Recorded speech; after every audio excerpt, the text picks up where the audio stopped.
পোনপ্ৰথমে আমি আইচেট গ্ৰুপৰ তৰফৰ পৰা সকলোকে শুভেচ্ছা জ্ঞাপন কৰিছোঁ। ৰঙিয়া আইটিআই কৰ্তৃপক্ষক আমি বিশেষকৈ শুভেচ্ছা জ্ঞাপন কৰিছোঁ যে তেওঁলোকে আমাক এই স্থানত আজি এই নিয়োগ মেলা কৰাত যি সহায় সহযোগিতা আগবঢ়াইছে।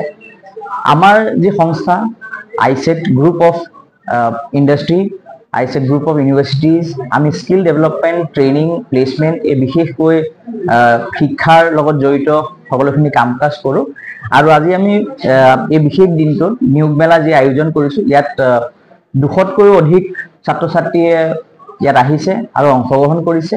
তাৰ লগত আমাৰ লগত 10টাতকৈও বেছি অধিক ডাঙৰ আমাৰ লগত অসমৰ আৰু অসমৰ বাহিৰৰো অৰ্গেনাইজেশ্যনছ আছে, কোম্পানীজ আছে। তেওঁলোকৰ ৰিপ্ৰেজেণ্টেটিভ আহিছে, ইয়াতে HR সকল আহিছে আৰু ইণ্টাৰভিউ লৈছে। খুব এটা সুন্দৰ পৰিৱেশ আৰু আমি খুব আশাবাদী যে ইয়াৰ পৰা খুব বেছিকৈ ছাত্ৰ ছাত্ৰী সিলেকশ্যন হয় জবৰ কাৰণে আৰু অদূৰ ভৱিষ্যতে তেওঁলোকৰ সোণালী ভৱিষ্যত গঢ়ি তুলিব। আমাৰ লগত থকা কোম্পানীখিনিৰ নাম ঘোষণা কৰিব বিচাৰোঁ। Advantage private limited, JB group, Shivshakti, Assam engineering, CMS infosystem, iFuel, teammates talent acquisition, SBI life, Andromeda, SSB group. আৰু এই গোটেই সকলো অৰ্গেনাইজেশ্যনৰ লগত আৰু আমাৰ লগত বহুতখিনি অৰ্গেনাইজেশ্যন আছে জড়িত হৈ, যিসকল ইয়াতে আহিব পৰা নাই।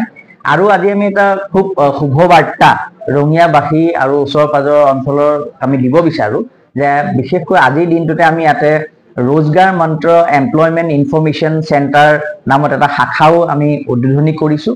যি শাখা অহা কালিৰ পৰা অফিচিয়েলি উদ্বোধনী হ'ব, কিন্তু আমি আজি তাৰ শুভাৰম্ভণি হিচাপে ঘোষণা দিন কৰিছোঁ।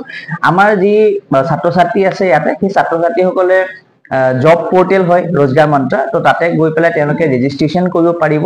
তাতে বিভিন্ন ধৰণৰ সংস্থা আছে, অৰ্গেনাইজেশ্যন আছে, তো তেওঁলোকে ডাইৰেক্ট ইণ্টাৰভিউৰ কাৰণেও সেই পৰ্টেলৰ জৰিয়তে নিজকে ৰেজিষ্ট্ৰেশ্যন কৰিব পাৰিব। আৰু তাৰ কাৰণে একেবাৰে বিনামূল্য, কোনো ধৰণৰ টকা পইচা দিয়াৰ কোনো দৰকাৰ নাই। ধন্যবাদ জনাইছোঁ। আমাৰ ইয়াত আছামৰ আইচেক গ্ৰুপৰ সহযোগত আমাৰ ITI ৰঙিয়াত আজি অভূতপূৰ্ব ভিৰ দেখিবলৈ পাইছোঁ। আমাৰ ৰঙিয়া মহকুমা, বিশেষকৈ ৰঙিয়া মহকুমাৰ লগতে কামৰূপ জিলাৰ বিভিন্ন প্ৰান্তৰ পৰা ছাত্ৰ ছাত্ৰী, যুৱক যুৱতী তথা নিবনুৱা যুৱক যুৱতীসকলে আহিছে। কিবা এটা কৰ্মসংস্থাপন আশাৰে আহিছে। বহুত কোম্পানীয়ে আমাৰ ইতিমধ্যে ইয়াত অংশগ্ৰহণ কৰিছে, আপোনালোকে দেখিবলৈ পাইছেই। ইণ্টাৰভিউ হৈ আছে। লগতে আমাৰ কিছু সময় আগতে ক'লে তেখেতে, লগতে আমাৰ ইয়াত আজিৰ পৰা ৰোজগাৰ মন্ত্ৰ ইনফৰমেশ্যন চেণ্টাৰ বুলি এটা মুকলি কৰা হৈছে। এই কেন্দ্ৰটোৰ জৰিয়তে মানে অনাগত দিনসমূহত যিসকল নিবনুৱা যুৱক যুৱতীয়ে চাকৰি কৰিব বিচাৰে বা সেইসকলে মানে ইয়াতে নাম পঞ্জীয়ন কৰি ইণ্টাৰভিউ দিবলৈ সুযোগ পাব। মানে পৰৱৰ্তী সময়ত এই ইণ্টাৰভিউবিলাক হৈ থাকিব। এনেদৰে তেওঁলোকে মানে ইয়াৰ পিছতে আমি আজি আমাৰ ইয়াৰ শেষ নহয়, এইটো আমাৰ ইয়াৰ ক'বলৈ গ'লে ৰঙিয়াৰ মহকুমাৰ বুকুত প্ৰথম জব মেলা হয়। ইয়াৰ পিছতে আমি ডাঙৰ বহল ভিত্তিত ৰঙিয়া উচ্চতৰ মাধ্যমিক বিদ্যালয় খেলপথাৰত ফেব্ৰুৱাৰী মাহৰ 26-27 তাৰিখত আমি আকৌ এটা জব মেলা অনুষ্ঠিত কৰিম। তাত হয়তো প্ৰায় 25,000 কেণ্ডিডেটক আমি সামৰি লোৱাৰ এটা পৰিকল্পনা কৰিছোঁ। হয়তো প্ৰায় 100তকৈও অধিক কোম্পানী তাত অংশগ্ৰহণ কৰিব।